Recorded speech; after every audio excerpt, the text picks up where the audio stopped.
Bueno, decía factores técnicos.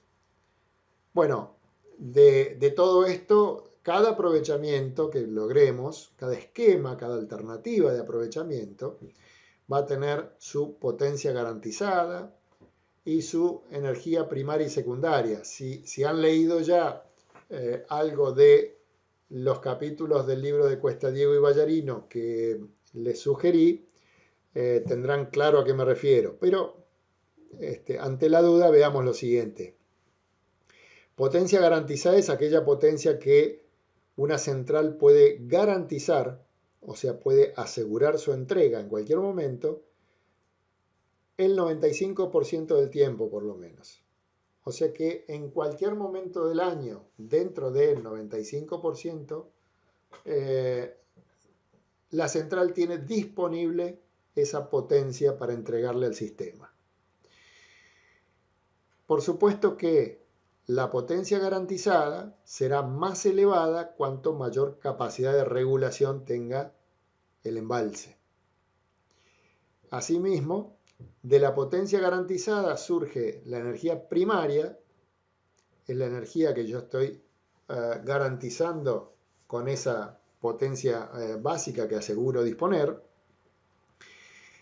Y hay una cantidad de energía que llaman secundaria, que corresponde a la que puede existir dependiendo de que el año sea más seco o más húmedo y que por supuesto es una magnitud variable y que desde ya que responde a una potencia que no está garantizada. Decía entonces que un aprovechamiento con mayor capacidad de regulación tendrá mejores números, mejores prestaciones, mayor capacidad de producción y de mejor calidad a los efectos de su venta que un aprovechamiento con menor capacidad de regulación.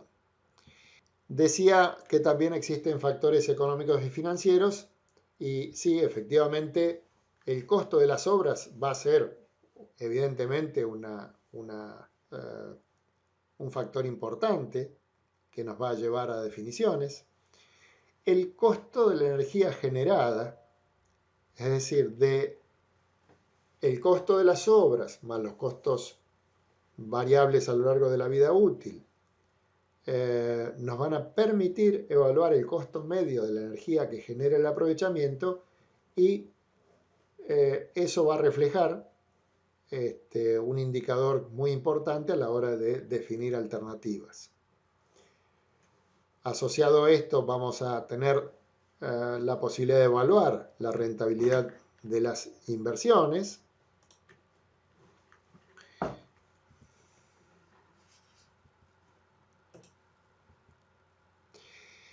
E inclusive analizar, a veces, muy importante, alternativas de construcción y o equipamiento en etapas. Quizás a veces nosotros tenemos identificado un tramo de río con un potencial aprovechable muy interesante, pero el aprovechamiento del tramo completo nos da al día de hoy y a una proyección a, imaginemos, 20, 30, 40 años, es decir, a un horizonte de funcionamiento del proyecto, quizá nos da demasiado grande. O sea, quizá no tenga sentido planificar para construir ya un aprovechamiento de una potencia que nos resulta excesiva y de una capacidad de producción de energía que nos resulta excesiva. Entonces, la consideración de la posibilidad de hacer ese aprovechamiento en sucesivas etapas suele ser algo muy importante a la hora de definir e inclusive a veces construir la totalidad de las obras, pero ir equipando en etapas. Por ejemplo, colocar 2 turbinas y a los 10 años colocar una más o 2 más, es decir, ir haciendo crecer el proyecto en la medida de las necesidades. ¿Cuál es la diferencia en cuanto al resultado económico y financiero? Bueno, básicamente que todo lo que sean inversiones en obras o equipos que no están prestando un servicio efectivo, van a significar inversiones muertas, o sea, capital inmovilizado. Y ese capital inmovilizado tiene un costo importante. Entonces, en realidad lo que conviene es postergar las inversiones hasta el último momento, hasta aquel momento en que realmente sean necesarias y convenientes. Desde el punto de vista ambiental, desde ya que hay algunos factores muy importantes. Los embalses son, y esto ustedes ya lo deben saber, lo deben haber visto y leído en múltiples oportunidades, los embalses son una suerte de enemigo emblemático de muchos movimientos ambientalistas. ¿Y tiene sentido? Bueno, hasta cierto punto tiene mucho sentido porque muchos embalses han sido mal generados y mal administrados. Es importante que la construcción de presas de embalse se reduzca a una necesidad realmente bien demostrada, con estudios de impacto ambiental que sean lo suficientemente concretos a favor de los beneficios que significan esos embalses y que realmente esos beneficios que significan los embalses sean superiores a los costos ambientales derivados de su construcción. Entonces, es una tarea cada vez más difícil la de proyectar y gestionar obras de embalse. Eso no significa que no se puedan hacer, de hecho se hacen, pero hay que hacerlos con mucho mayor rigor en cuanto al planteamiento del proyecto y de sus estudios ambientales de lo que se ha hecho en otras oportunidades. Respecto de los impactos de los embalses y de la regulación de los aportes, por supuesto que hay elementos negativos y positivos a considerar. Entre los negativos, bueno, podríamos decir como primer factor el del primer renglón, la afectación de tierras. Hay una cantidad de tierras e inclusive quizá obras de infraestructura, viviendas, producciones que pueden llegar a quedar bajo el agua en los embalses. Ese será un factor no solo económico, sino también ambiental negativo. Pero también hay efectos negativos sobre la modificación del escurrimiento, del régimen de escurrimiento, que va a significar cambios en la flora y la fauna, cambios en todo el ecosistema del río y su embalse. Y como efectos positivos, a confrontar con los efectos negativos o a establecer hasta dónde se balancean y dónde se justifican, la regulación de los aportes significa, por ejemplo, que se puedan irrigar superficies que serían imposibles sin los embalses, caso valle inferior del río Chubut. Si el embalse Ameguino no fuera un hecho, no estuviera construida la presa Florentino Ameguino, hoy tendríamos un valle inferior que solo podría garantizar el riego quizás para 3, 4, 5.000 hectáreas con suerte. Y sin embargo, hoy tiene 20.000 hectáreas bajo riego, redondeando, y no debiera tener ningún inconveniente de déficit de agua.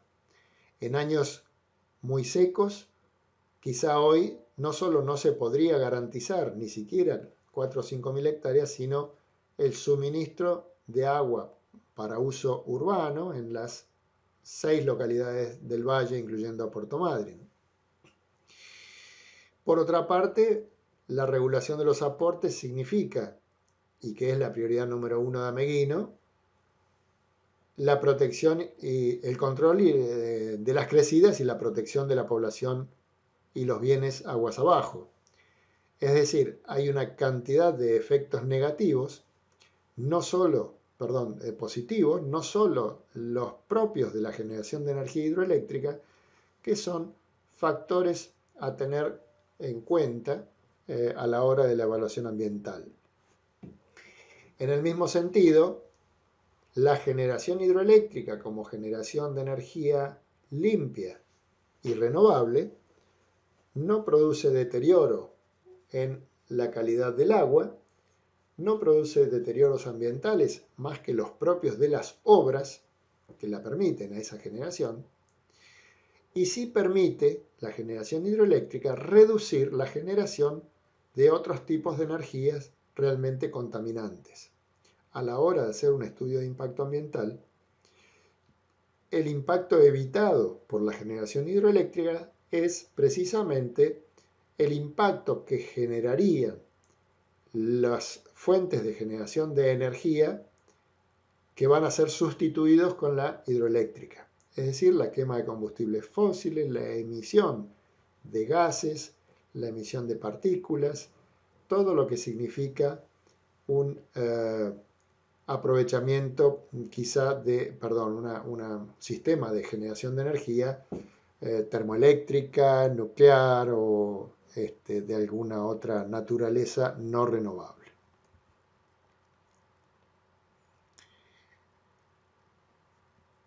En resumen, podríamos decir que tenemos saltos a pie de presa, saltos en derivación y saltos con presa y conducción a presión, a partir de estos conceptos de aprovechamiento del salto y de los aportes en un tramo de curso de agua.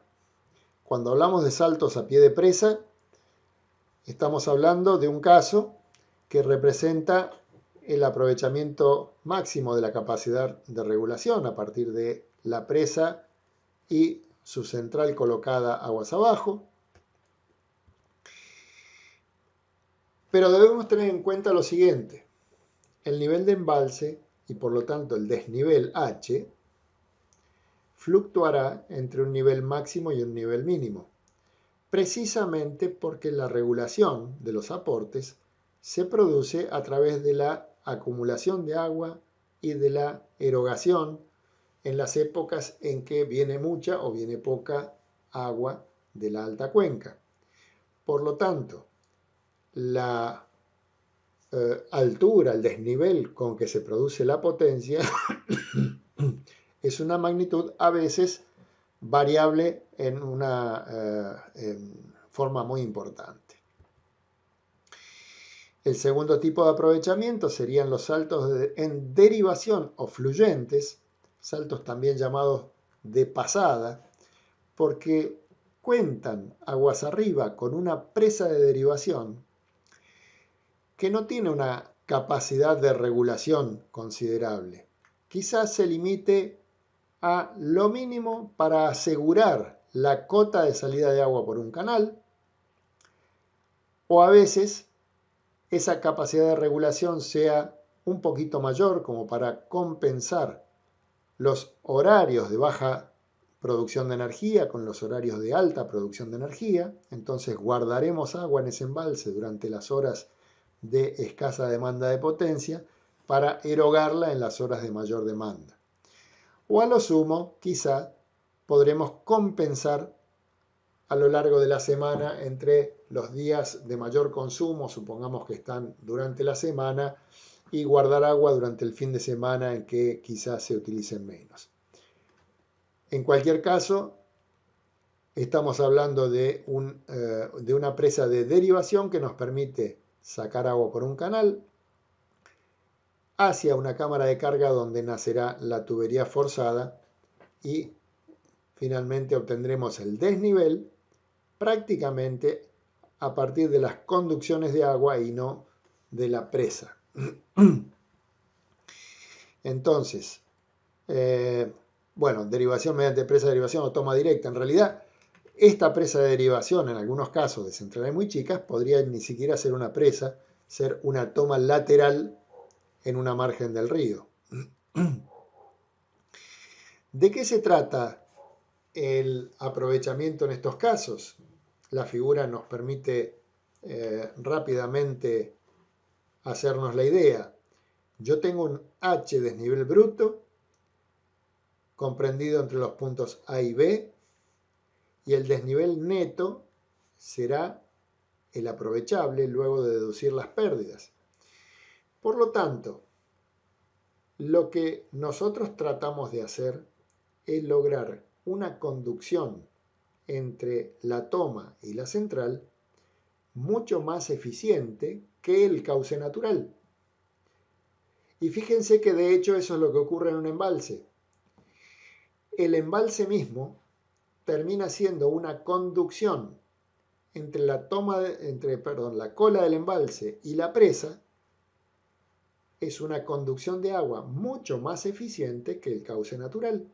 De hecho, no se pierde la energía de la corriente por fricción precisamente porque transita el agua a muy baja velocidad por ese embalse.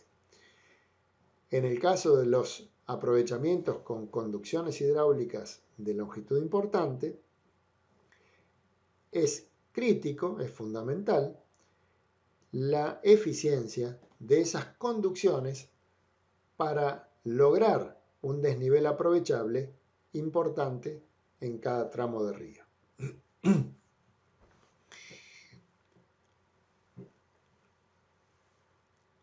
Bien, en el caso de estos aprovechamientos en derivación o fluyentes, cuando hay un canal de conducción, el desnivel realmente, el desnivel bruto que vamos a considerar es el desnivel que existe entre el pelo de agua en la cámara de carga y la restitución. La parte del canal va a significar una pérdida que no se puede recuperar. Es decir, que este tramo de conducto materializado por un canal debe ser muy eficiente de tal forma de que la cota del pelo de agua en la cámara de carga no sea mucho más baja que la cota en la obra de toma, porque todo ese desnivel será absolutamente irrecuperable. El tercer tipo de aprovechamientos es el que cuenta con una presa de regulación y luego tiene uno o dos tramos de conducción. Como les decía antes, quizá en un tramo de río en que se justifica, por razones técnicas, económicas, financieras y ambientales, se justifica un pequeño embalse o un embalse no muy grande y la obtención de gran parte del desnivel a partir de las conducciones.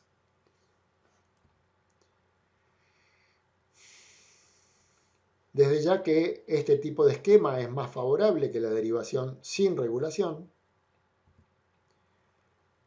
y utiliza el desnivel producido desde el embalse. O sea, a la hora de evaluar cuánto vale H, la cota de referencia superior es la del punto A, el pelo de agua en el embalse, y la cota de referencia inferior es la restitución de la central.